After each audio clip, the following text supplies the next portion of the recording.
Lucky Boys Podcast. We talked about how I'm one of the few Asian guys in the fashion and travel space.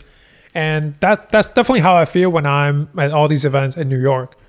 But when I go to California, it's a little bit different because, like, from what I've seen, like in California, especially in LA, a lot of the Asian influencers are the YouTubers.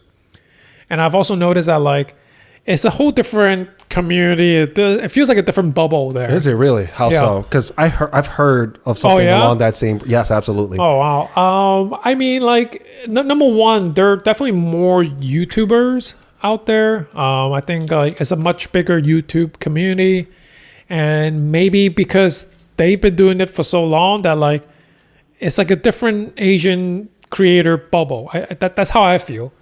That they kind of just stick to each other in that bubble. Almost feels like a second Chinatown in a way. It's just all these Asian creators, and like, you know, obviously they all know each other, they're all friends with each other. But like, you know, I've been out there to meet some of them, and they're some of them are really cool. Mm-hmm. But like, it just feels like a whole different niche and different community out there. Do you feel like they are kind of snobby or put up a wall? I'm trying to read between the lines here from what you're saying and from things that I've heard from other people that's been out there, where they kind of put up walls, where they feel like they're better than you, or they just feel like, you know, you're not from here, or just somehow it's this real passive way of saying you're not in my club and you're not going to get in my club either. It definitely feels like that at times. I don't know if it's snobby is the right word. I mean, I do feel like putting up a wall could have that kind of feeling. I do think like when you have, I do feel like they're just such a close group in a way, or they only look at YouTube numbers but not like Instagram followers, or it's the whole thing where they're like, oh, if you don't have that many followers, you're not welcome to the club.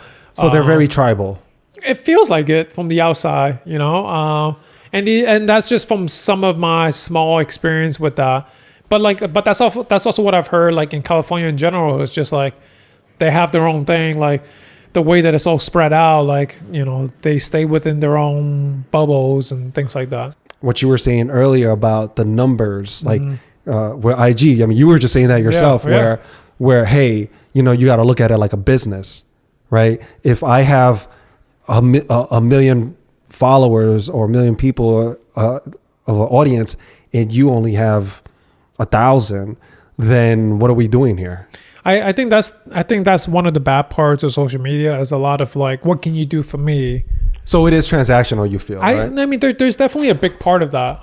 So I think like part of it is like, what can you do for me? Like, are we gonna elevate each other? But doesn't that hurt their brand? Because if their brand keeps promoting that unity, togetherness, and then another Asian's trying to network and come up with them, and they're kind of looking at it, like you said, as transactional, and then it's kind of like, bro, what are you really standing for? Like, you just said you want everybody included and you want to help Asians, that's your whole branding.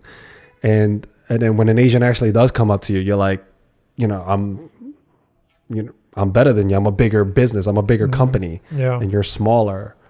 Yeah, I mean, that I definitely feel that way a bit. And by the way, it's not. I've heard this from a few other people. I've never been out there in that way, but I did hear about it from other people. So I can't speak firsthand about it. Yeah. But hearing you say it, and it's kind of, you know, I'm starting to see a trend. Yeah, it's just I don't completely get it either, because, you know, I would think that with my years of experience, and also I do feel like I'm established in the fields, in the brands I work with, I thought I could be coming with like, hey, you guys in this bubble here seems to only work with McDonald's, AT&T, and Toyota. Like, I've worked with a whole range of these brands, and like maybe I can offer something to help each other out. But there's, I don't know, it's just a different thing. I don't know. It almost feels like, and I've talked about this with my other friends, is like, it feels like they're just kind of stuck in their own like Chinatown. Like, they're not trying to go out of that. I just can't understand why. Like, it's bizarre to me hearing these stories.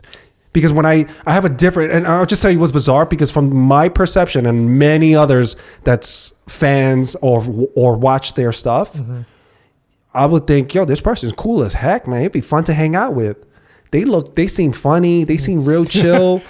And then people that met them in real life have opposite stories. And I'm going, whoa, Oh, wow. Yeah. time out. Hold on. Flag on a play. What's going on? You met them in real life. And so you're saying that YouTube is gone Hollywood? Like, you know, like they got this Hollywood mentality among other Asians?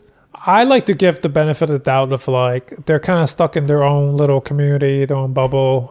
They're not trying to branch out. I think they're still working with other Asians, but not new Asians, or not as frequently as they should.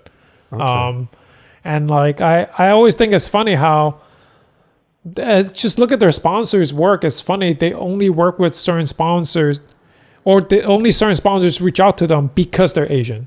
Like, I work with so many brands where it's not necessarily because I'm Asian. Like, I don't go out and say I'm an Asian influencer. I'm just a fashion travel guy first. That's dope. And the Asianness, you know, if you come for that, cool. If you just like the outfit, that's cool too.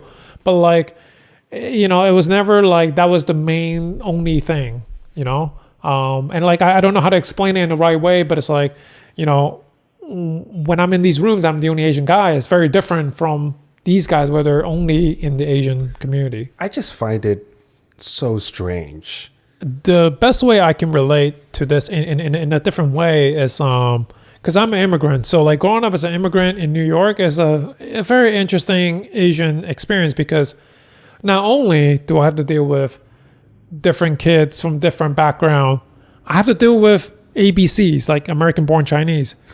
There's a whole thing ABCs against FOBs. There's a rivalry. And FOBs against ABCs, to be fair. And on the other hand, and so growing up, it's like, oh, well, how come I can't hang out with these Asian kids? Because they think they're better than me with the American born ones. Yeah. And it's just such a weird thing. It is. I love hanging out with FOBs. You know, I grew up when I started hanging out in Chinatown, and I met a whole bunch of FOBs. Their first thing was like, oh, how come he thinks he's all cool, this kid? And then when we got to know each other through basketball, oh my gosh, they're hilarious. I mean, some things are weird. Like they had this thing where they were like, and it was just in the FOB community where they're like hitting each other's nuts. Oh, is that was a thing? I can remember a little bit of that. Okay. Yeah. Like that was weird. Like they were just kind of like, oh, like if you're not protecting your junk, they'll go and jab it real quick, and you're just like, I was like, yo, we're gonna be friends. You gotta cut that out, man. You guys ain't punching me in the balls. I remember when we used to play like Chinese poker, and then like whoever loses, they like flick your ear.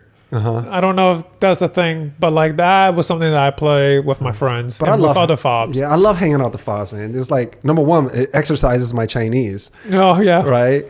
And number two, it's just like I feel more in touch with some of my roots, and they kind of remind me of that, and it gives me some diversity among my friends, and they're different, but they're the same. Yeah, you know, I think for the ABCs listening, or just people who aren't Chinese, right? Or, you know, if you make some friends with people from different cultures or immigrants for that matter, you'll start seeing some beautiful things, man.